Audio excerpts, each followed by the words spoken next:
મારી બેનપણી કે મને એક વાત નથી સમજાતી. મેં કીધું હું તો કે મારા ઘરનો પ્રશ્ન છે, મને કે તેનો રસ્તો બતાવો ને. મેં કીધું શું થયું?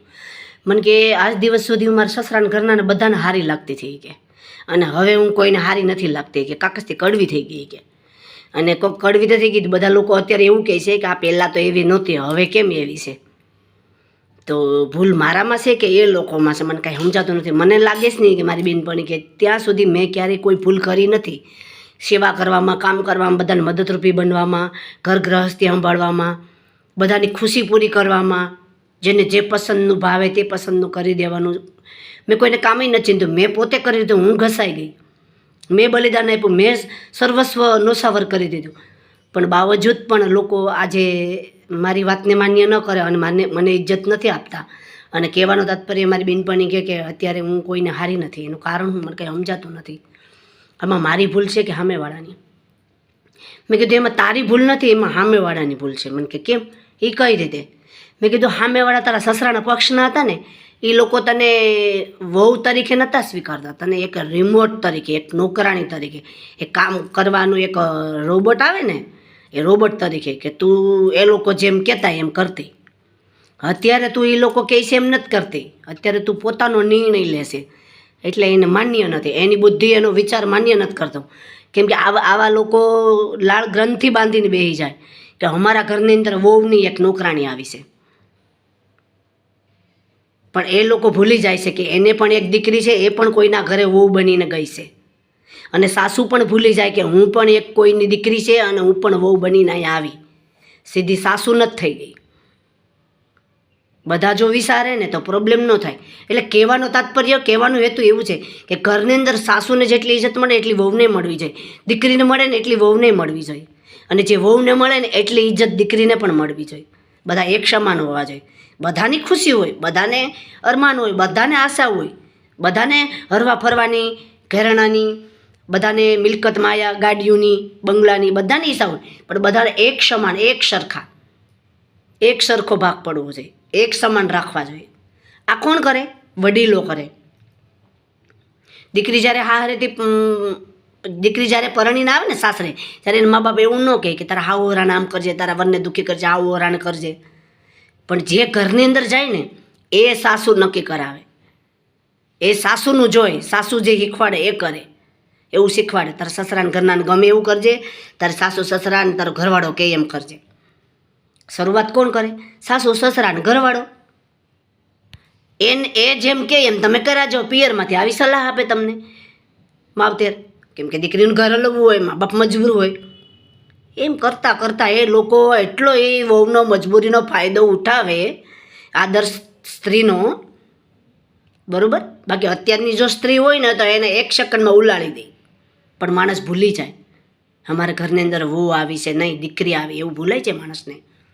માણસને એટલો ઈગો ને એટીટ્યૂડ ને ઘમંડ ને અહંકાર ને એટલો પાવર કે કોના થકી અમે સુખી છે ને કોના થકી અમે આગળ વધ્યા છે અને કોના કર્મના લીધે અમને આ બધું મેળવ્યું છે.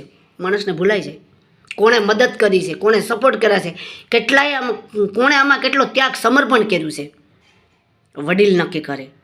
વડીલને ખબર પડવી જ જોઈએ, પડી જ જવી જોઈએ કે ઘરની અંદર કયો દીકરો, કઈ વહુ, કઈ દીકરી આમાં કેટલું બેલેન્સ કરે, કેટલું ત્યાગ કરે ને કેટલું સમર્પણ કરે છે.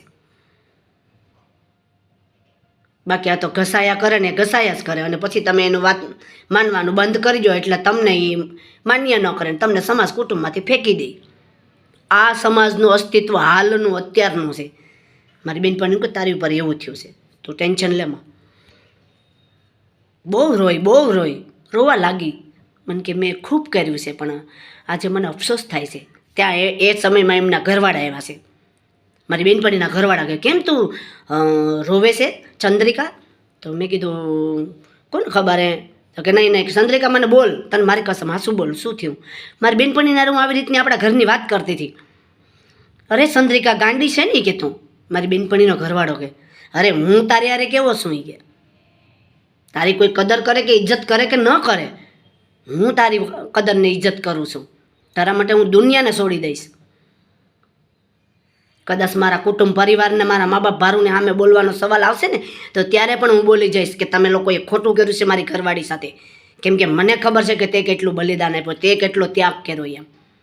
ને તું બધા માટે કેટલું ઘરમાં કરતી નહીં મને ખબર છે, મેં જોયેલું છે.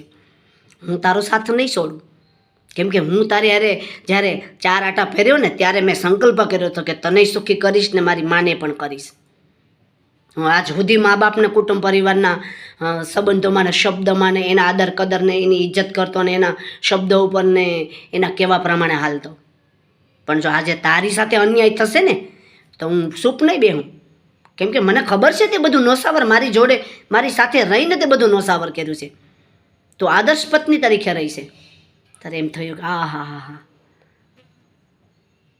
ધન્ય છે આ દીકરાને અને એની જનેતાને, કે જે જનેતાએ જન્મ દીધો છે. દીકરો કેટલો સરસ છે, પણ એ જનેતા કેવી હશે જે આ દીકરીને વહુ તરીકે ફેંકી દીધી એમ. ત્યારે હું બહુ ખુશ થઈ, વાહ આને પતિ કહેવાય. હું મારી મમ્મીને કહી દઈશ, કુટુંબને કહી દઈશ, ભાઈને કહી દઈશ, બેનને કહી દઈશ, અને સમય આવશે તો તારી ભૂલે છે તને કહી દઈશ. હું કોઈનું નહીં રાખીશ. મારામાં છે સંસ્કાર, મારામાં છે, મારામાં તાકાત છે. તો મારી બેનપણી કે આપણને કાઢી મૂકશે ને કંઈ આપશે ને તો કાંઈ વાંધો નહીં, કે રામને વનમાં મેકલા થાય કે તોય જીવી લીધું ને તોય જીવ્યા હતા, આપણે જીવી લેવું. ગમે ત્યાં ઝૂંપડું બાંધશું, ટેન્શન જ લેશ.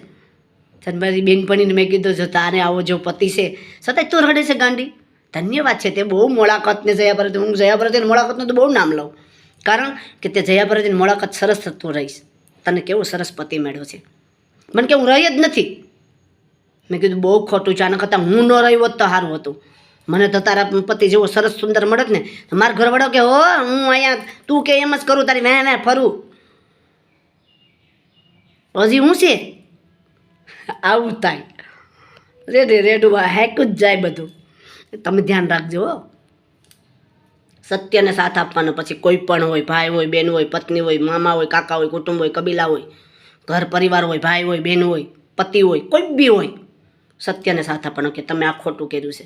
સત્ય કહેવાવાળો વ્યક્તિ કોઈ નથી આજે. બધા બીજાની વાતોમાં આવીને જીવન જીવે છે. પોતાની જાતે નિર્ણય લઈને કોઈ જીવી નથી આપતું.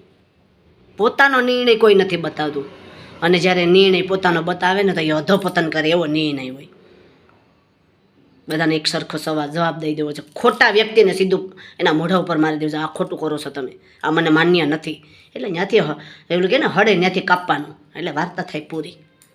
તમે પણ આવું જીવજો.